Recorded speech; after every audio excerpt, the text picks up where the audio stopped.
Salve, salve motorista, aqui quem vos fala é Rafael Mendes Silva, o seu professor de Primeiros Socorros. Avante aqui então no nosso conteúdo, vamos indagar uma pergunta no mínimo curiosa. Olha só, será que existe prioridade na prestação de socorro por sexo ou idade? Então vamos imaginar que em uma prestação de socorro nós temos ali duas vítimas, né? Uma do sexo masculino e outra do sexo feminino. Quem o socorrista deve priorizar esse atendimento? Ou ainda idade, vamos imaginar uma criança e um idoso. Neste caso, nesse exemplo que eu trouxe aqui agora, será que o socorrista ele deve escolher entre o homem e a mulher, entre o idoso e a criança? Talvez você já tenha respondido aí, né, entre o homem e a mulher, talvez você tenha feito a escolha da mulher. E também talvez você tenha feito a escolha da criança, né? Entre a criança e o idoso, o socorrista escolher salvar a criança, né? Nós vimos que existe a tal da omissão de socorro. Pessoal, olha só, se as lesões estiverem aparentemente tudo igual entre uma criança e um idoso, isso aí não se estabelece critério, tá? Então, o agente ali, se ele tem condições de salvar apenas uma e ele escolhe a criança e não o idoso, ou vice-versa, ou a mulher e não o homem, ele não pode ser responsabilizado por isso. Agora é claro que eles têm alguns critérios, né? Existem alguns critérios internacionalmente aceitos no que se refere às abordagens para prestar os primeiros socorros, né? Em caso de vítima. As principais etapas são: eles vão fazer uma avaliação primária, a manutenção dos sinais vitais, avaliação secundária, procedimentos emergenciais, como parada cardiorrespiratória, estado de choque, hemorragia, fraturas, ou seja, então, o socorrista profissional, ele sabe, ele vai definir os critérios ali exatos em caso de acidente, mas não se estabelece, já respondendo, sobre sexo ou idade, maravilha? Então, vamos começar então com essa pergunta: o que são sinais vitais? Sinais vitais são sinais que possibilitam avaliar o estado clínico da vítima.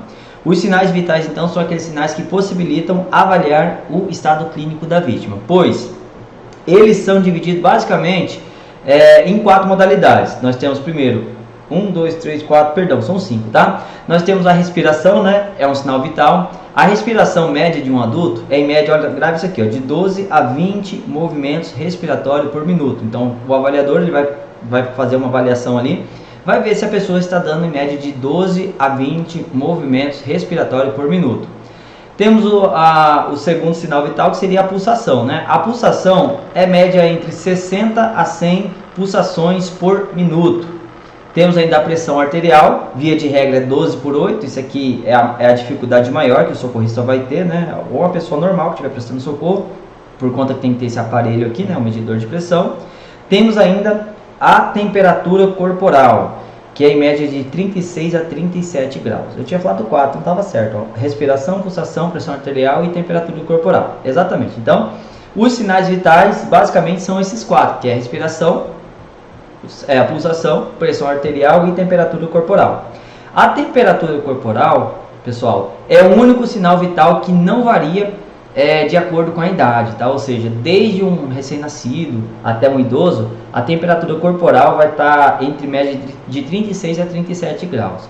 Agora, a pressão arterial, a pulsação, a respiração, aí vai depender da idade da vítima, do peso dela, um conjunto outros de fatores, tá? Mas via de regra, isso aqui são os sinais vitais, o normal dos sinais vitais.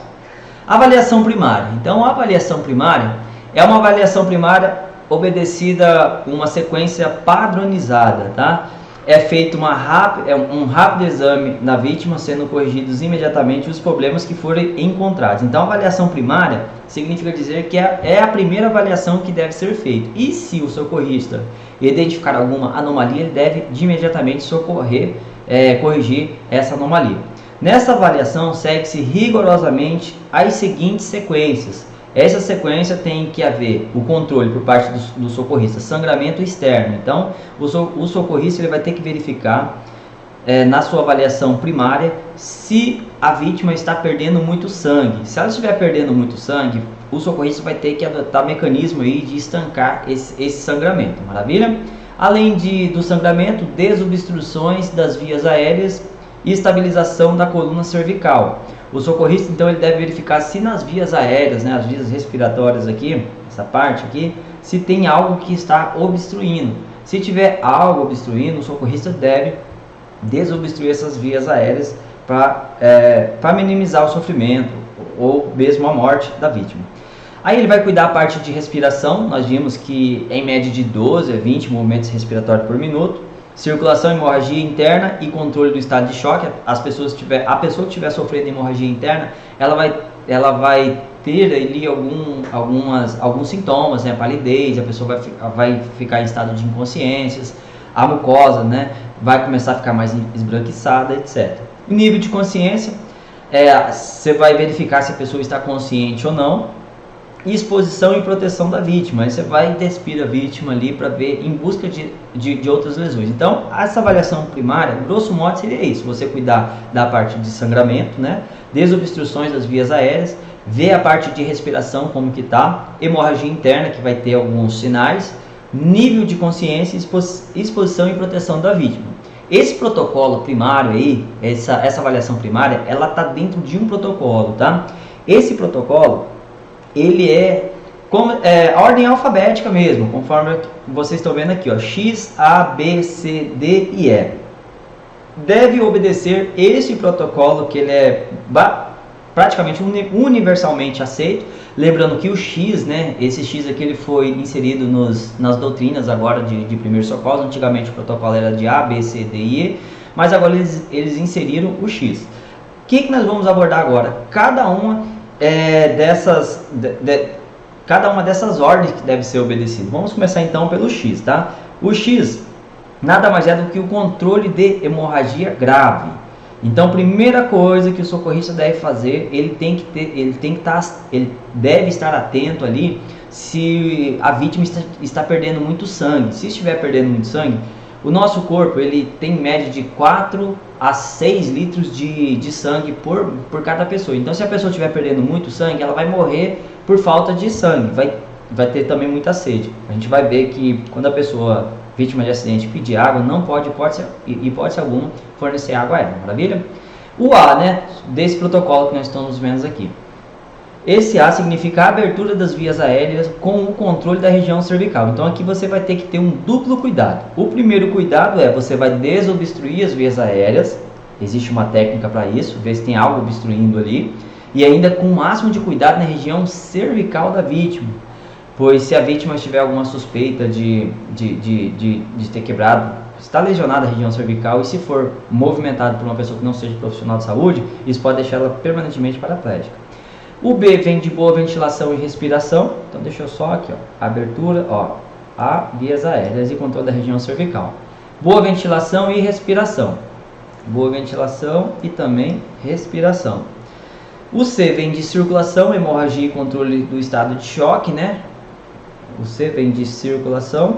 O D vem de distúrbio neurológico. Aí você vai verificar o nível de consciência. Exposição e proteção à vítima. Aí você vai em busca ali de novas lesões. Para isso você vai despir a vítima, com cuidado para não expor suas partes íntimas, né? Que seria essa exposição e proteção à vítima. Maravilha? Então, basicamente é esse o protocolo aqui, universalmente aceito. Aqui eu acho que tá tudo em inglês, ó. Airway, não falo muito inglês não, que é vias aéreas, break think, que seria a respiração, e assim por diante. Ou seja, só para vocês terem uma noção que ele é um protocolo assim aceito internacionalmente. Maravilha? O que nós vamos fazer agora? Como esse protocolo ele rigorosamente deve ser atendido, nós vamos abordar cada um desses protocolos de X a E mais detalhadamente na próxima parte do slide. Vamos começar então com o X. O X seria o controle de sangramento externo, tá? Devido à atualização dos protocolos, a contenção de hemorragia externa grave, ou seja, não é qualquer hemorragia, tá, pessoal? É a hemorragia de externa grave, deve acontecer, olha só, antes mesmo do manejo das vias aéreas. Antes esses protocolos, a pessoa já tinha que vir direto nas vias aéreas e tentar desobstruir. Olá pessoal, tudo bem com vocês? Me desculpe interromper os seus estudos. Se você está se preparando para a prova do Detran, eu preparei esse curso especialmente para você. Se você quiser ter acesso a este material na íntegra, acesse o link que eu deixei aqui na descrição, adquira este curso, estude por ele e garanta a sua aprovação.